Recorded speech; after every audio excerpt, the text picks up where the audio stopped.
Dr. Kwaku Adu Boahene, so, for example, Kenya Japan keeps insisting that we need to practicalize sort of education, and then also equates it to what is done in Asia, etc., and talks about the Asian miracle. But at the end of the day, making provisions for TVET, which have become with a 20% quota for this budget as well for the sector, also means that at least some good efforts have been made, wouldn't you say, based on your own assessment for the budget? All right. Good morning to my co-panelists. Good morning to Ghanaians. And then a special mention to two people, Patricia Alowu, who's celebrating her birthday today, and then Chairman Isaac Entry of Kwaku Adu, who is also celebrating his birthday. The constituency chairman, the former constituency chairman. Former constituency chairman for Kwaku Adu for the MPP. And then the good people of Takrady for hosting us over the weekend. You guys were in Takrady this weekend too? The other time was Bono. Bono, next time was in Takrady. And then the Rotary Club, Takrady, that was celebrating their 60th anniversary of their charter. And then, like you mentioned, the incoming president, Fagbara of the NPP, Kennedy Ohene Japan, who is in the Eastern region this morning with the people of Antiakwa and Enetiwa North. He's going to be there with you to share his message of hope. Can I listen to this deal? Oh, come on, stop this. Please go ahead. Let me come back. Don't be distracted, please. Let me come back here. By the United Party. Don't mind them.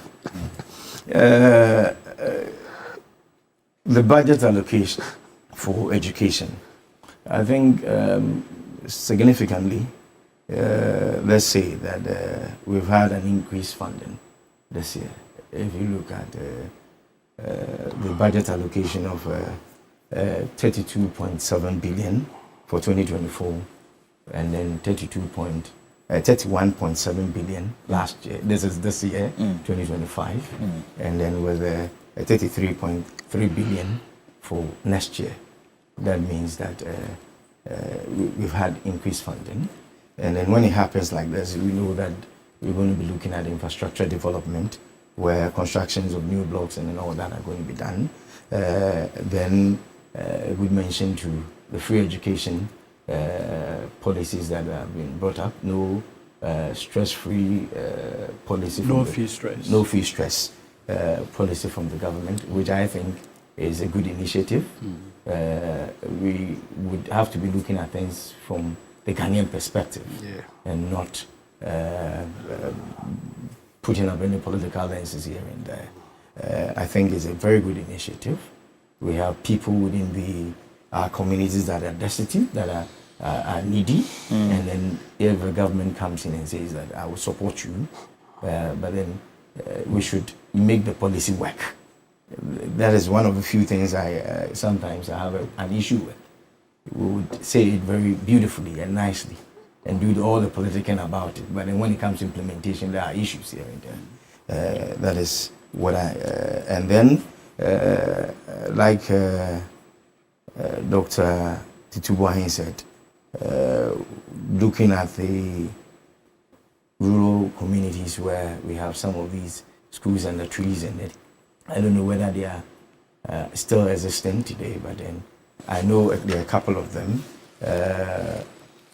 One school I saw in the Volta region, very dilapidated, needs a lot of inputs in there.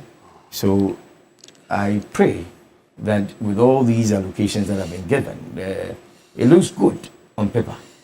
I must be blunt. It looks so good with all the budget allocations, and then when I computed them together, it gives us almost about 24 billion out of the 33 billion on the value of the monies that have been allocated to every thing that the government wants to undertake.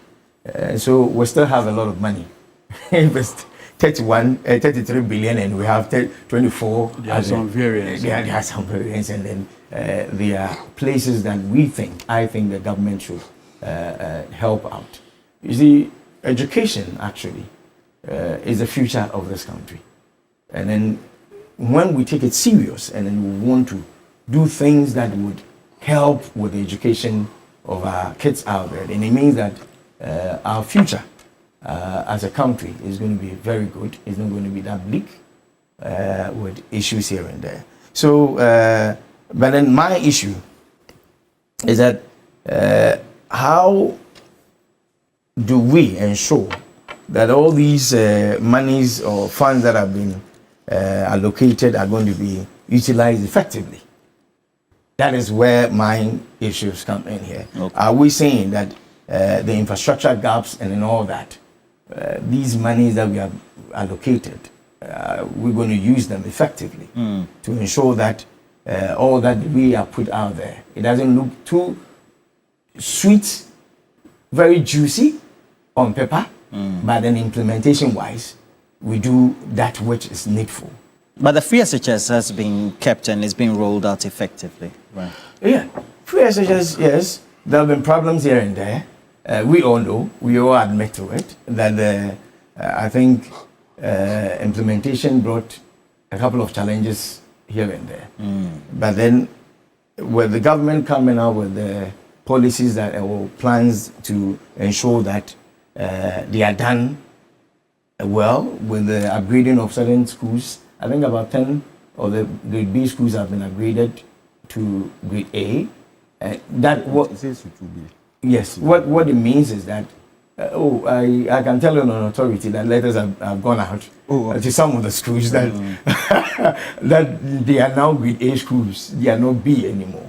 And so what it therefore presupposes is that we'll have to go out there and then give them the best of infrastructures that they need to ensure that those schools that are seeded as A schools are done and then they are effectively looked at. And then also to look at the allocations of money into education, whether it's in the yes, is in the right direction, but then would this improve the educational and capacity building outcomes that we need out there? You see, these are some of the things I'm looking at. Okay. It all has to do with implementation.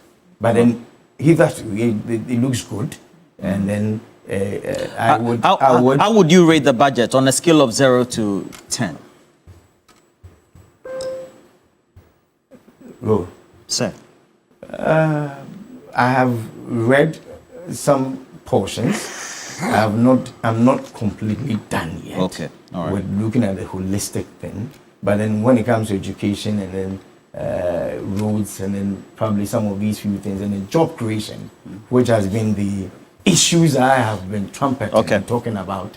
I think if you so you have no scaling. If we listen to what the Minister of Finance said, that we are going to move away from exporting raw materials into adding value and all that, being a production-based economy, it means it's going to be good if we do it that way. So for now, from what I have looked at, I would say it's a 7/10 for me. Okay.